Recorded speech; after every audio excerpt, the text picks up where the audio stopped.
Okay, so this is kind of my add-on to my exploration guide, and this is going to be, I know I said I'd go through and do a video on my actual exploration character. So this is going to showcase this. This is Jace Horn, who's actually my exploration main, and so I'll go in and you'll see when I look at the scanning skills, if you recall my other characters, mostly 2s and 3s and 4s. So you'll see here I have archaeology and hacking both at 5, so that enables me to have the maximum amount of health. This also enables me to use tier 2 analyzers, which make a big difference. I have my astrometrics to 5, which increases again all my scan levels, and my pinpointing is at 4, so that's pretty close to accurate. My acquisition is at 4, which is again, this is the speed, and then the astrometric range finding I have at currently at 4 still, because it's a 23-day train, and I'm actually cross-training this character right now into other areas.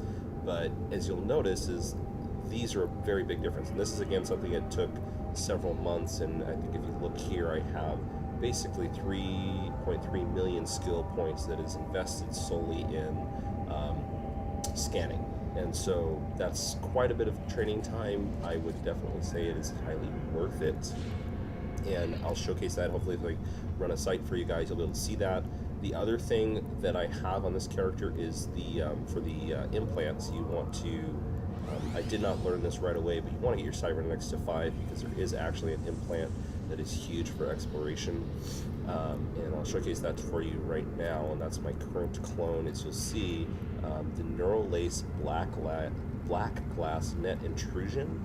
And so what this implant does is it gives you a -40 to your virus coherence. So it actually reduces the coherence or health that you have by 40, which is significant, but it increases your virus strength by 20. Now the thing is this only affects data modules. And so if you recall, I had said earlier that there was a specific module, and I'll show you right now what that is, that I would never use. I remember I said the Zeugma, I would never use this without a specific implant, and that is the black glass implant is the reason why. So what that does is that you have a reduced health, but if you recall, the strength of this, it gives you a virus strength of 60. Now, its base value is 30, remember it was half, the health value is half, so it was 60 plus I get 30 plus I get an additional 60 points of strength for virus coherence. So my virus coherence is 90, but the base value is 60 of my strength. So if you recall in the hacking video where I was hacking with 25 virus strength, and it was taking me 2 to 3 hits to kill something, and that was what would kill me, is that a lot of times they would hit me more times than I would hit them. Well, with this, doing 60, I can kill almost any defensive module with 1 hit. And so that, and with the Zeugma being combined, it is technically a data module, so I get this bonus for both relic and data sites. Versus if I use just a regular tier 2 module, I'd have more coherence, but I wouldn't be able to use it on relic sites. So this is the implant, the black glass implant, that I would not use unless, I wouldn't use the Zeugma without the black glass. I would not use them separately, but together they really make the hacking very easy. The other thing is I'm using an expanded, this is my Tengu, so I am going to be showing this because I don't have an Astero in station right now, but I'm applying a fitted Tengu fitted for exploration. So you'll see I have an expanded probe launcher with Sisters core probes, and you'll see my strength for scanning before was 80, and my strength now is 104. And so that's with no, and you'll notice I have no rigs for scanning, and I have no modules here that actually help with scanning.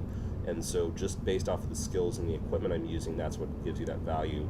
And then I'm also using the defensive configuration, covert configuration, excuse me, for the Tengu, and what that does is it gives you 10% bonus to your probe strength per skill on the defensive, which I have this, I believe at 4, maybe 5.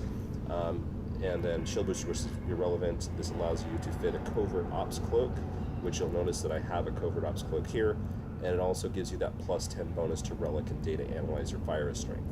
So we're going to go ahead and undock here, and we do have a cosmic signature in the system, so I will scan that down, and depending on what it is, if it's a site, we'll go ahead and run it. It may just be a wormhole. If that's the case, I will make another video once I find a site, but I do want to showcase just a little bit of the differences of the scanning, just so you guys can kind of see the difference. So with this, I could scan here on the station just because I just have a habit. These are a bunch of just bookmarks that I have from different things I've done. I am going to warp to a bookmark that no one else is going to have just to be on the safe side. Okay, so we're just really the scanning side. This is going to be the same as the scanning video. I think you'll just notice that this goes a little bit quicker. Okay, so we have here, if you recall, we have only one celestial in the area, so I can just go to that and go straight to point 4. Move things around here. And you'll see my probes are already at point 4. We're just going to center that on those. I'm going to go ahead and scan, and you'll notice it's going to scan a lot faster than my other one did. So the time that you're having here is the probes having to travel because this is a fairly big system. But you'll notice it's not a ton faster, but this is probably takes about a second and a half less. So if you recall here, we have the dual separating, so we're just going to shrink by 1, and then we're going to go here. And we're going to go down 1 more, and that should scan it to 100% right there. Unless this is a higher level, but that should be enough for us to go all the way up to 100%. Yep, so there you go. So you can see at that, it took me basically 2 scans to go ahead and scan that all the way down to 100%. And that's just, again, that's the difference you have of running a high-level scanning skills as well as having the correct stuff. Now, that is not a site, and I'm not going to actually take this and take you through and actually find that, but I will create another video once I do have a Relic or data site, and I will showcase that, probably within Astero, because I'll go get one. But just to give you guys an idea of that's the difference it'll make just from a scanning aspect of having the skills and being able to fly a more expensive ship. But again, this is something that you're looking at a few months. If you focus your time, you can definitely get the skills within a couple of months, and then just getting the money to fly. Like I said, Astero is my favored ship. The fit I fly is about 300 million. You could definitely do it for one that's probably around 100 million. You could get a decent Astero fit that would do very well. And really just getting it set up to something that you feel comfortable flying, something you can afford to fly, and just the biggest rule of Eve, right? If you're going to fly an expensive ship, make sure that you can afford to buy 2 or 3 more before you adopt it, because this is Eve, you're probably going to lose it. So hopefully that helps.